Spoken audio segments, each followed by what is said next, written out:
ఈరోజు పెద్దలు వి హనుమంతరావు గారు ఉన్నారు. వాళ్ళు అప్పుడు యూనివర్సిటీ జిల్లాలో రిజర్వేషన్ లేకపోతే బీసీ రిజర్వేషన్ సోనియా గాంధీ గారితో అడిగి కొట్లాడించి పెట్టించాను.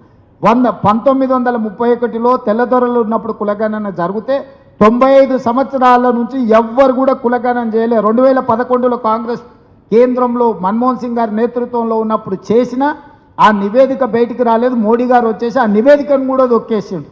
అంటే 95 ఏళ్ళు ఈ దేశంలో కులగణన జరగలేదు. 95 ఏళ్ళ నుంచి జరగని కులగణన ఒక్క సంవత్సరం లోపలనే మన ప్రభుత్వం కులగణన చేసి దేశానికే ఆదర్శంగా నిలబడ్డది.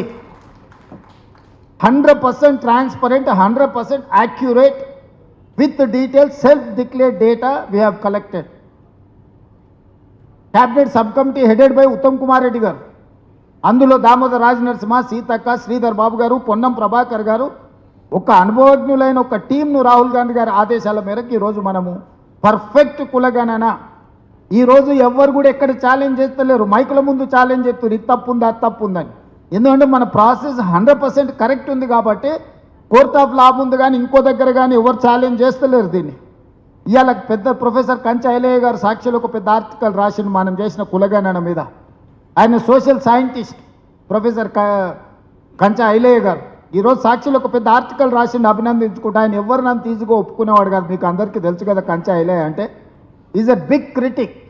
అట్లాంటి క్రిటిక్ కూడా ఈరోజు మన ప్రభుత్వాన్ని, మన కులగణని అప్రిషియేట్ చేసుకుంటూ ఒక ఆర్టికల్ రాసిండంటే మన నాయకులకు ఎంత బలం ఇది, మన నాయకులు అసలు ఎంత పేటెంట్ కింద దీన్ని ముందుకు తీసుకెళ్ళాలి. అదేవిధంగా ఎస్సీ వర్గీకరణ 30-35 ఏళ్ళ నుంచి అది రగులుతున్న సమస్య. దానికి కూడా పెద్దలు ఉత్తమ్ కుమార్ రెడ్డి గారి నేతృత్వంలో షమీమ్ అఖ్తర్ 1 మ్యాన్ కమిషన్తో ఇచ్చి ఈరోజు దానికి కూడా ఒక శాశ్వతమైన పరిష్కారం చూపించినాం. ఇట్లాంటి సక్సెస్ స్టోరీ ఫస్ట్ 1 ఇయర్లోనే ఇన్ని సక్సెస్ స్టోరీలు ఉన్నాయి మన ప్రభుత్వానికి. కానీ వీటిని అన్నిటినీ క్రొనలాజికల్గా లిస్ట్ అవుట్ చేసి ప్రజలకు తీసుకెళ్ళి ఎదురుగున్నోని ఛాలెంజ్ చేయడంలో మనం ఎక్కడో కొంచెము చిన్న ఏదో వ్యవహారము అంటే అది ముందుకు పోతలేదు. దయచేసి వీటన్నిటిని కూడా దృష్టిలో పెట్టుకొని మనం కార్యాచరణ పెట్టుకోవాలి. ఈరోజు నరేంద్ర మోడీ గారు పదే గుజరాత్ మోడల్ అంటాడు. గుజరాత్ మోడల్ సక్సెస్ మోడల్ ఏం కాదు, ఆయన దాన్ని మార్కెటింగ్ చేసుకున్నాడు. ఇవాళ దేశంలో స్టేట్ ఓన్డ్ ట్యాక్స్ కలెక్షన్లో Telangana is number 1, Gujarat is 6th place.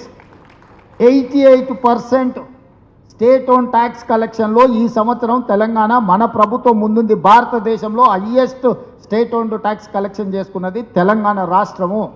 దేశంలోనే కేంద్ర ప్రభుత్వం ప్రకటించిన సోషియో ఎకనామిక్ సర్వే ప్రకారము లోయెస్ట్ ఇన్ఫ్లేషన్ ఉన్న స్టేటు తెలంగాణ స్టేట్. లోయెస్ట్ ఇన్ఫ్లేషన్ ఉన్న స్టేటు, హయ్యెస్ట్ స్టేట్ ఓన్డ్ కలెక్షన్ ఉన్న స్టేటు తెలంగాణ రాష్ట్రం. ఇది మన పరిపాలన చిత్తశుద్ధికి నిదర్శనం. ఈరోజు విదేశీ పెట్టుబడులను ఫారిన్ ఎక్స్చేంజ్ని తీసుకొచ్చిన దాంట్లో highest Telangana state. Highest foreign ఇన్వెస్ట్మెంట్స్ని తెలంగాణ రాష్ట్ర ప్రభుత్వం అట్రాక్ట్ చేసింది. హయ్యెస్ట్ ప్యాడీ దేశంలోనే స్వతంత్రం వచ్చినప్పటి నుంచి ఈ రోజు వరకు హయ్యెస్ట్ ప్యాడీ ఉత్పత్తి వడ్లు పండించిన రాష్ట్రం తెలంగాణ రాష్ట్రం. కేసీఆర్ 1,00,000 కోట్లు పెట్టిండు, కాళేశ్వరం కట్టిండు, కట్టుడు కూలుడు మొత్తం ఎక్కడిదక్కడ పోయింది. కాళేశ్వరం లేకుంటే